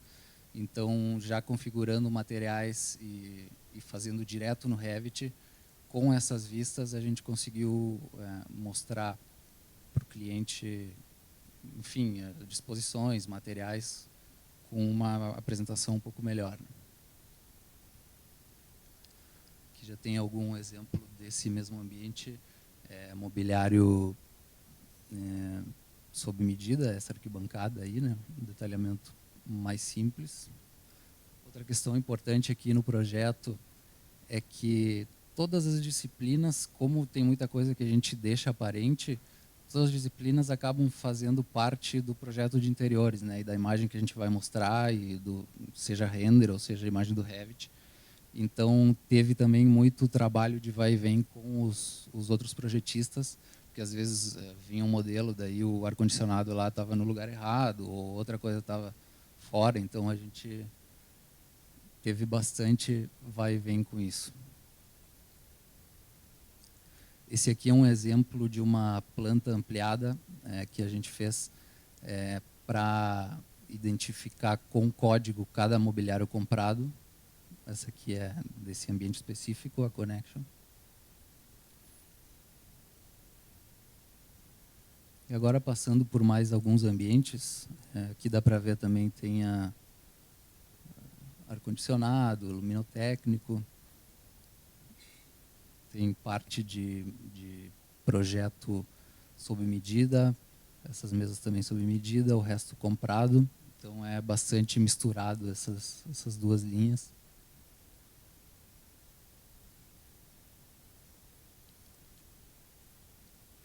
Aqui tem mais um exemplo de um detalhamento aí de revestimento de paredes. Todas as informações que estão aqui, sejam de materiais, enfim, tudo que tem aqui está dentro dos objetos, ou seja, tudo informação, não tem texto. Aqui é um trecho da planilha de imobiliário comprado que a gente teve que entregar para o cliente. Isso aí também foi tudo extraído do Revit.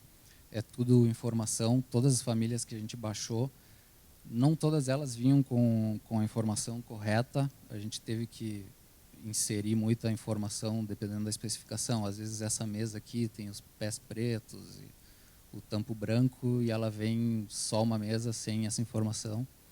Então a gente teve um trabalho de retirada da informação do Revit, mas também de inserir isso. E depois que foi inserido, a gente tirou. Aqui tem só um trabalho de formatação depois no Excel, porque as planilhas ainda no Revit saem bastante duras, né? Então, para inserir imagem e tal, a gente acabou editando no Excel. Mas código, localização, aqui tem descrição, acabamentos e quantitativos, tudo é retirado do Revit.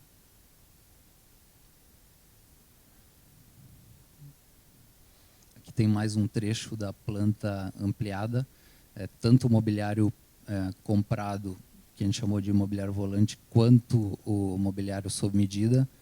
Está tudo codificado nessas plantas que são bem grandes. Isso aqui é um quarto do pavimento inteiro, né?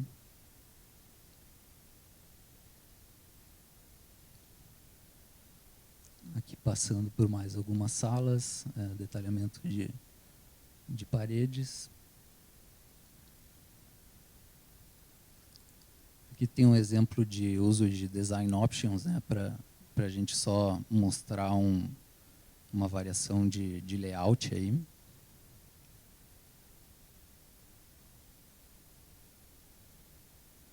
Esse ambiente aqui, que é um laboratório, onde tem impressoras 3D, enfim, para eles fazerem coisas diversas aí. Tem bastante projeto de mobiliário sob medida, desde o revestimento das paredes, quanto todos os móveis que estão junto das paredes. Somente as cadeiras ali, acho que são compradas. Então, a gente tem os detalhamentos aqui também.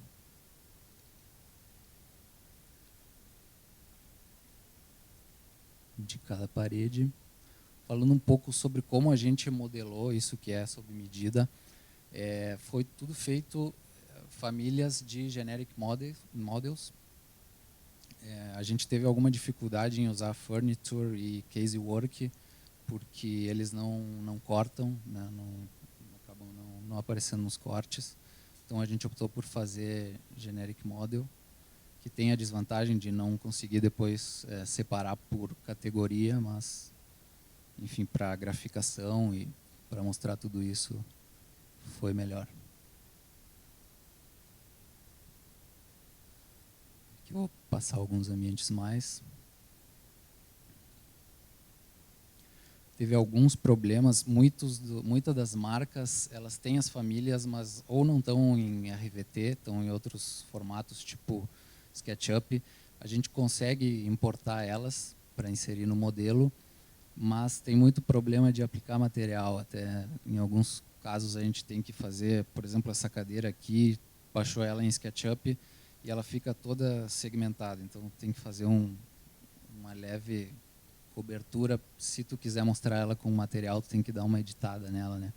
Essa é uma dificuldade um pouco que a gente encontrou ainda nesse caso, que a gente tinha que mostrar com a maior fidelidade possível cada móvel, cada coisa que a gente estava escolhendo, a cor do pé, a cor enfim, o maior nível de detalhe possível.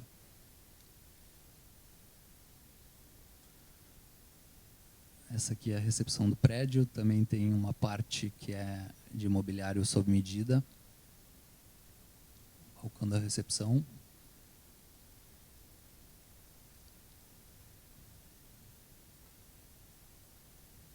Mais algumas salas, um pequeno café. Enfim, as máquinas que foram utilizadas, por exemplo, essa máquina aqui, que é um dispenser de bebidas. A gente acabou modelando, inserindo o modelo real que tinha que ser utilizado também. Outro mobiliário de café, a gente tem no prédio, nessa ponte central, nos 3 andares tem cafés, no térreo, no segundo e no terceiro, que são cafés de trabalho, que eles chamam.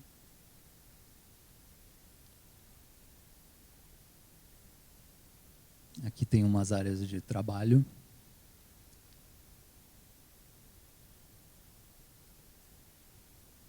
Esse aqui é talvez o projeto mais complexo dentro desse projeto, que é esse café do térreo, que a maior parte é sob medida e encaixa também com alguns mobiliários comprados, então, que é essa parte aqui.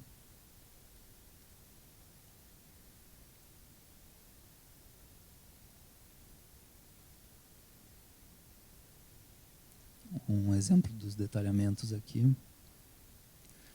A gente também tira, claro, além dos móveis, todos os equipamentos, tem a informação. Como o Guilherme estava comentando, a gente não modela, enfim, a nossa geladeira é só um cubo, tem a informação dentro dela. Micro-ondas, fornos elétricos, enfim.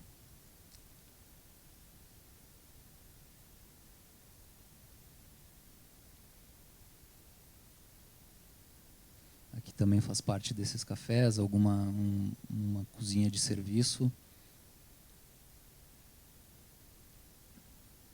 Mais mobiliário sob medida.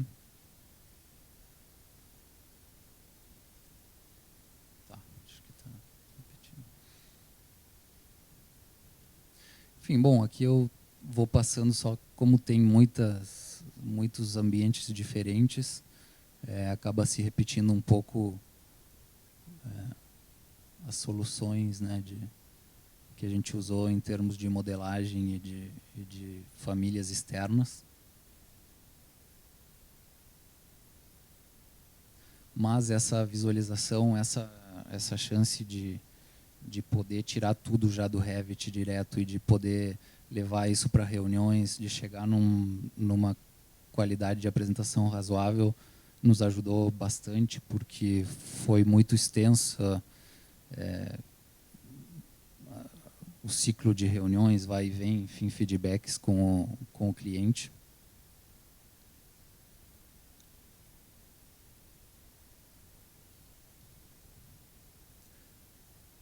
Aqui tem mais um exemplo de design option.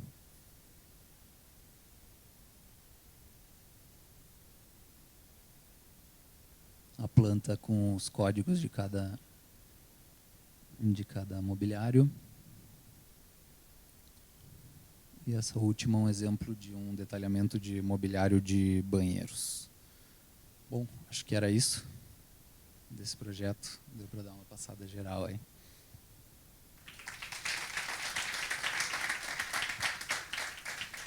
Obrigada, Luiz. Tu fica, tu não sai.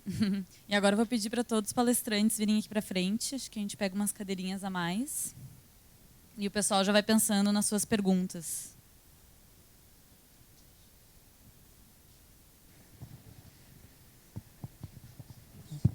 Alô, pessoal. Meu nome é Rodolfo. A gente trabalha com o Revit, mas fica uma dúvida, às vezes tem que fazer alguma coisa de interiores, mobiliário, fica uma dúvida que vale para todos.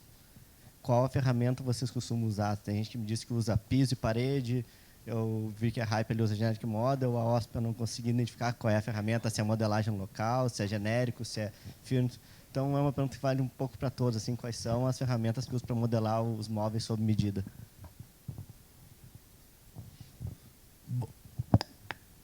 Bom, eu entendi que o processo que trabalhar com o Revit é parecido com o que a gente usa no ArchiCAD. A gente inicia o uso genérico do programa para, vamos dizer, fazer um layout, fazer um lançamento.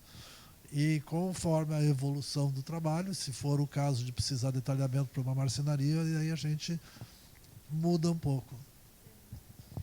E para o ArchiCAD, uma coisa que a gente tem usado muito, que tem dado muito certo, é o perfil complexo junto com paredes, né? Ainda mais que agora ele pode ser parametrizado. Então, tendo alguns padrões, fica, não sei quem usa ArchiCAD, tendo alguns padrões, alguns perfis prontos, fica muito fácil e rápido de fazer esse detalhamento, né? Essa modelagem.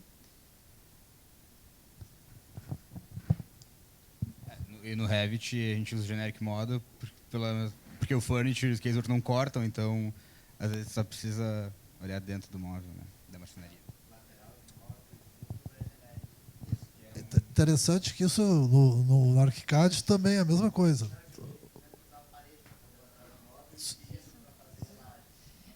Eu acho que tu pode usar o que tu te sente mais à vontade, mas o importante é classificar corretamente. Acho que essa é a grande questão, classificar, colocar em vegetais. A classificação é bem importante para o IFC, né, se tu for mandar para outras, ou para colaboradores. O importante é isso, classifica corretamente. E entenda qual dado tu quer tirar dali. É, a mesma coisa funciona na Foi. Não, eu só concordei que a T usa o mesmo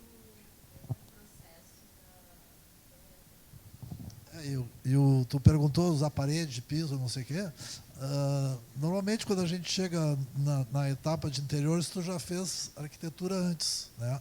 E aí tu já usou uma laje com função estrutural. Então, quando tu usar a ferramenta laje para fazer uma prateleira, uma parede, um tampo de mesa, aí tu tem que te lembrar que essa parede não é estrutural, que essa laje não é estrutural. Ou seja, tem que estar sempre trabalhando com o conceito completo.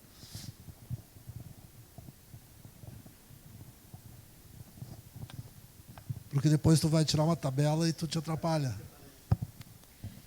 Alguma outra pergunta, pessoal?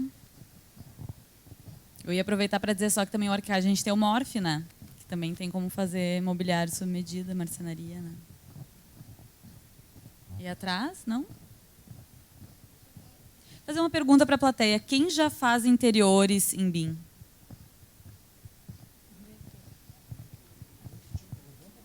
Levanta, gente. E quem depois de hoje vai querer fazer?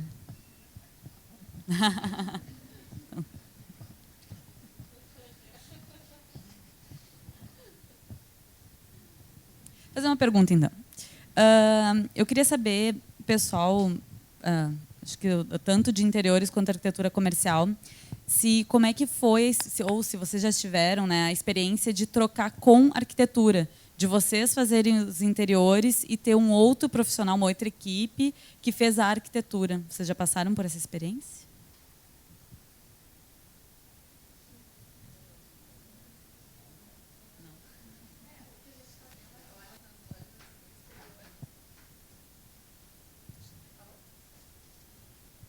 Acho que o que a gente está tendo agora é enfrentar, nas lojas do exterior, a gente está desenvolvendo o projeto de arquitetura e de complementares, e daí a gente manda para um escritório local que está finalizando o projeto, digamos.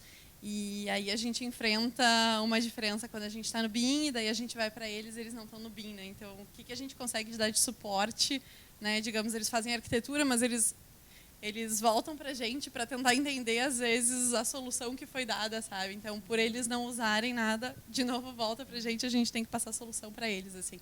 Mas exatamente não de trabalhar com arquitetura e interiores, até porque, na verdade, nosso escritório a gente não trabalha muito com interiores, né? A gente trabalha mais com arquitetura comercial, com a casca, né? Então, o que a gente tem de modelagem dos mobiliários, enfim, é mais customizado do cliente, né? Então, a gente tem pouca interferência sobre isso.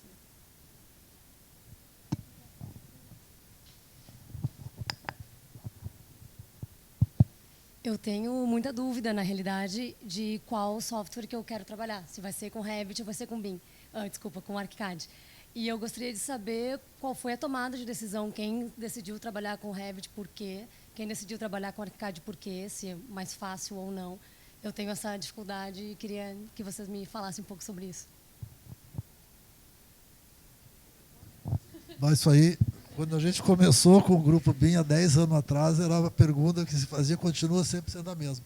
Eu acho que tu tem que experimentar os dois, entendeu? E tu vai sentir mais à vontade com um com o outro. E ver qual é a tua finalidade, qual é o teu nicho, onde é que tu vai.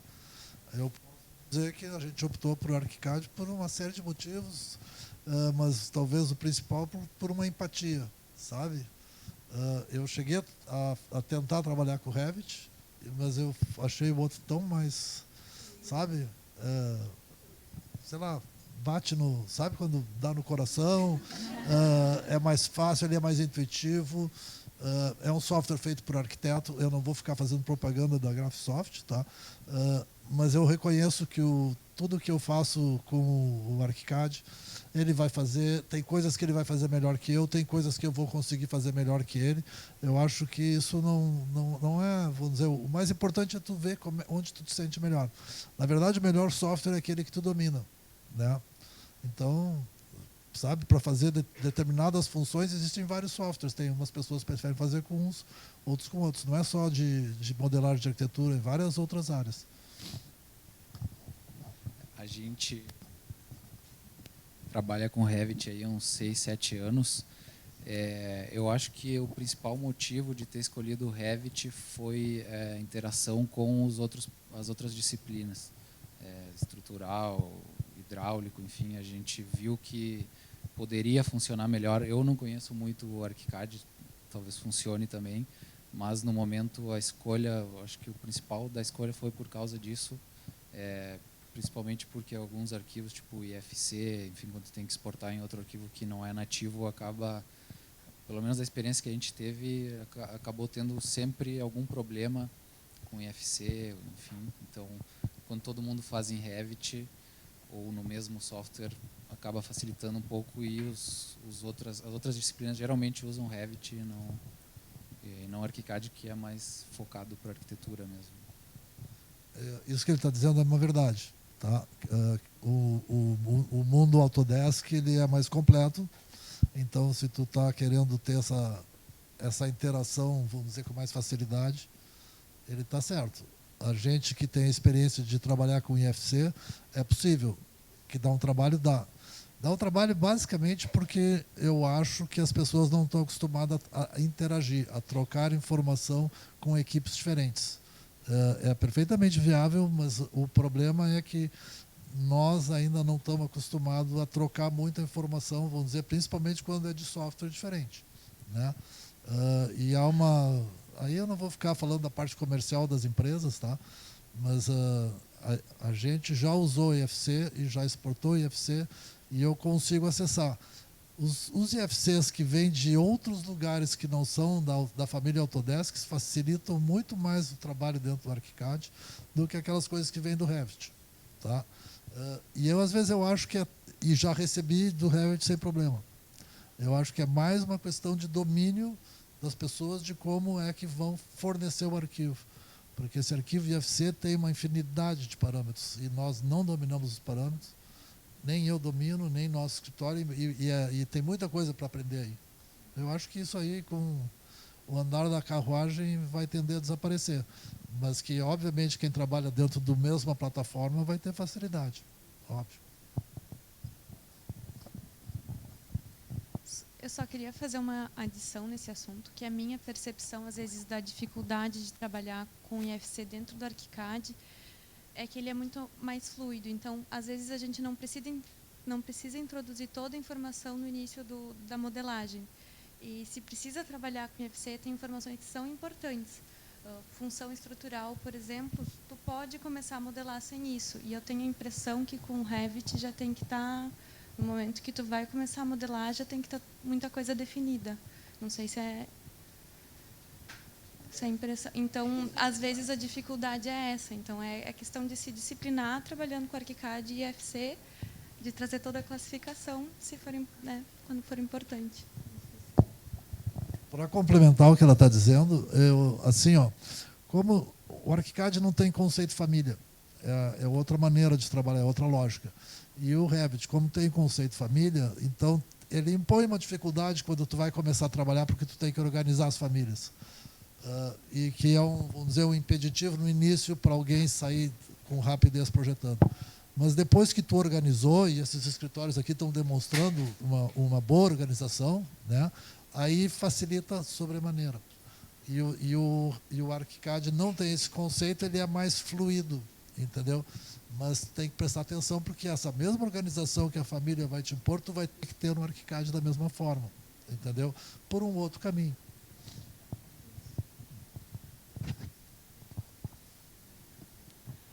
Mais alguma pergunta, pessoal?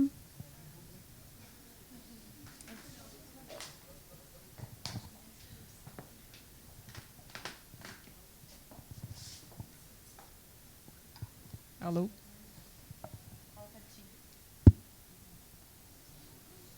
Deu? Deu? Deu. Obrigado. Deu. Minha pergunta é sobre contratação, os entregáveis de vocês. Todo mundo mostrou que se esmera bastante no que entrega para o cliente, imagens muito legais, até por sinal que vocês mostraram. Isso daí vocês estipulam um padrão de vocês ou varia conforme contrato? Vou fazer isométrica de todos os ambientes, vou fazer render de todos os ambientes. Isso vocês oferecem como um diferencial que faz parte do padrão de trabalho de vocês? Ou isso varia conforme o que o cliente está pagando para fazer? Na AT varia conforme o cliente, conforme a demanda, conforme a necessidade do projeto. Para a gente também, varia conforme o cliente. Principalmente esse projeto que eu mostrei, foi realmente importante a gente usar isso, porque como eram muitos ambientes diferentes, muita informação, o cliente acabava não entendendo, enfim, misturando as coisas, então a gente acabou usando a ferramenta para facilitar as reuniões, o vai e vem com o cliente. Mas depende do projeto também. Só acho que o nosso objetivo, às vezes, mesmo quando a gente pega, digamos, a gente inicia um cliente novo, assim, às vezes a gente olha lá o que a gente recebe de material meio que padrão, mais simplificado, às vezes a gente tenta colocar um pouco mais para que a gente seja menos demandado em obra, né? Então, o fato da gente ser muito demandado em obra também toma um tempo, né, impensável, assim, quando a gente está desenvolvendo o projeto e nos tira, né, do nosso foco. Então, a gente tenta, tipo, deixar o mais, né, exemplificado, enfim, e daí talvez por isso a gente às vezes avança um pouquinho mais para se liberar depois, porque aquela ligação constante de obra para a gente é assim, uma coisa a evitar de toda maneira lá no escritório. Até eu ia comentar, a gente também faz interiores e, na verdade, como a gente precisa entrar num nível muito profundo de projeto, acaba que uma isométrica ela já está ali, né? Então é só, daí vem o caso, né, que o Guilherme falou que daí, tipo, todo as lágrimas e esforço da parte de desenvolvimento de projeto, naquele finalzinho da documentação é realmente, daí nesse caso específico, apertar um botão. Né? Então daí realmente a isométrica tá ali, é só tu pegar e gerar ela, dar uma limpadinha talvez, mas daí, e acaba que para o cliente é uma coisa que para ele é muito incrível, né? Então o que eu ia complementar então no que eles estão dizendo é que o teu processo de trabalho passa pelo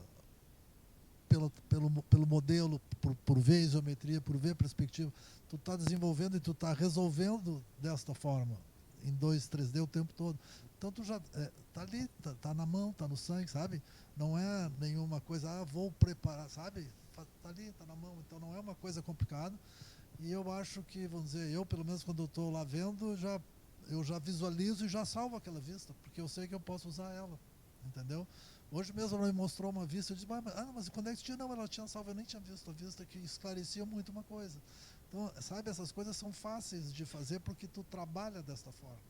Então não é uma coisa assim, vou ter que acrescentar mais coisa para entregar. Entendeu? E tem coisas que pessoas que são leigas vão ler no modelo.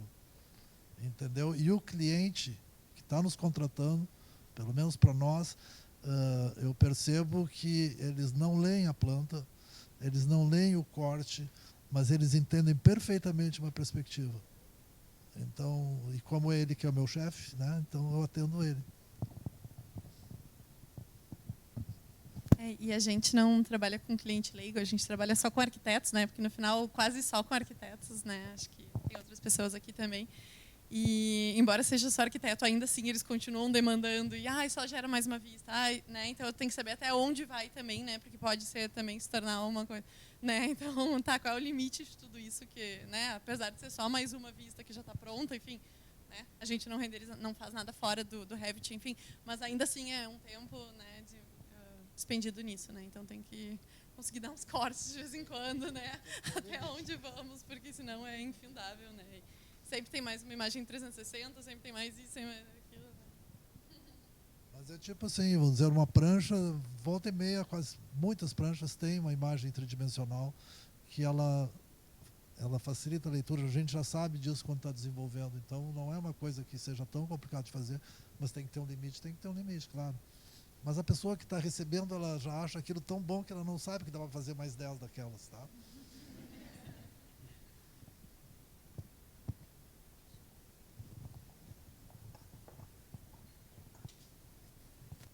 Vou fazer uma pergunta para o pessoal o acompanhamento, aquele que tinha foto, 360, e o... Tá só foto 360 ou é um levantamento de nuvem de pontos? Não, na verdade, assim, a gente tem feito um tour virtual, na verdade, que tem algumas empresas que desenvolvem, né? Então, coloca os pontos em determinados locais onde a gente acha mais interessante, né? E, tipo, aí, nesse caso, nessa obra especialmente, ele nos perguntou antes de começar a obra, onde é que vocês querem colocar em algum lugar específico os pontos, né? Para a gente trabalhar. Daí a gente disse, não, tipo, né, mais ou menos baseado no que a gente tinha desenvolvido de modelo, ele já conseguia entender onde eram os pontos principais. E, a partir de então, ele gerou esses pontos que ele mapeou em relação a uma planta, né? E daí, realmente, tu coloca ali naqueles pontinhos e tu vai andando com o tour virtual e cada vez que tu vai clicando num ponto mais adiante, tu consegue fazer a correspondência, assim. Não sei se expliquei muito bem. A gente coloca num aplicativo térreo, segundo pavimento, terceiro pavimento, e quando tá fazendo essas fotos 360, tu linka a foto ao local que tu tá batendo a foto. Então, quando tu leva isso para o modelo, né, que essa planta já é um modelo, tu consegue linkar e girar junto na foto e no modelo ao mesmo tempo. É.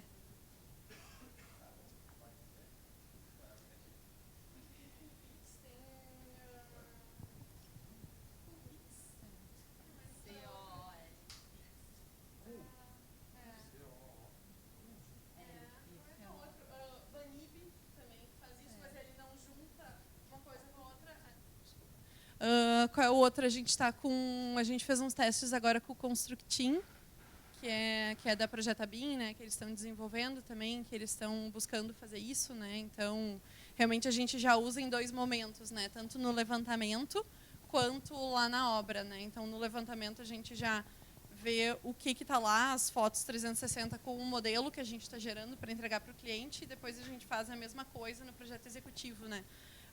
Gerando o modelo versus o que está lá na obra sendo executado. Então, são esses dois momentos que a gente tem esses tours virtuais. E o pessoal da Constructing, por exemplo, eles estão querendo avançar cada vez mais, assim, então é legal que é daqui, de Porto Alegre, né, que eles estão crescendo, então eles estão... Às vezes a gente pede, mas agora a gente precisava que isso fosse um link, né, para mandar para o cliente, para que ele conseguisse mandar para vários outros setores, né, porque às vezes a gente está tratando só com o arquiteto, mas ele quer mandar para o seu diretor, para sei lá o quem, né, vai longe essas imagens, assim. Então, de alguma forma, eles estão bem próximos, assim, é fácil da gente dialogar e chegar em algum resultado legal do que a gente está querendo, assim.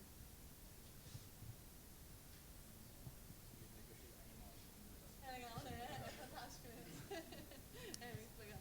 E essa gerenciadora, ela tá bem à frente, assim, sabe? Tipo, tem outras que, tipo, vai, né? E essa, realmente, assim, ele sempre foi focado nisso, assim. Então, é legal conseguir ter alguém que tá no mesmo nível que a gente, sabe? Na obra. Então, é bem legal. Eu queria perguntar para o pessoal do Revit, que eu sei que o ArchiCAD tem um aplicativo para navegar o modelo, que é o BIMX, que eu estudei, é bem bom até para ver com aqueles óculos VR, né, que dá para apresentar o projeto através dele. E eu procurei algum aplicativo semelhante para o Revit e não encontrei. Assim, eu não sei se vocês costumam usar para apresentar projeto ou se tem algum aplicativo que usam, enfim.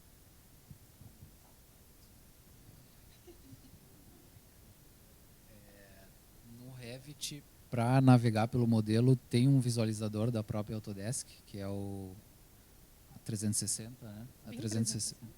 Acho que é Autodesk Viewer, né? Era a 360, agora acho que é Autodesk Viewer. Já mudou já. Que é online, então tu consegue carregar o modelo e mandar o link. E se eu não me engano é gratuito também para fazer só o visualizador é gratuito, mas eu não sei se ele conecta com realidade virtual. A gente que eu testei ele pelo celular e eu não consegui navegar, tipo, que nem o BIMX faz, assim, que é deixar a pessoa caminhar percorrendo o espaço, assim, essas coisas. Dá para fazer, né? Eu não sei se foi problema do celular, talvez, não sei se era alguma versão do aplicativo, enfim, mas é mais por isso. A gente está fazendo de realidade virtual, a gente está fazendo uns primeiros testes agora, então tem alguns aplicativos, mas são pagos, que tu tem que baixar, é tipo um plugin para o Revit, então tu pega o próprio modelo, já exporta ele vai direto para o óculos, mas tem bastante variedade, a gente também está começando a testar isso aí.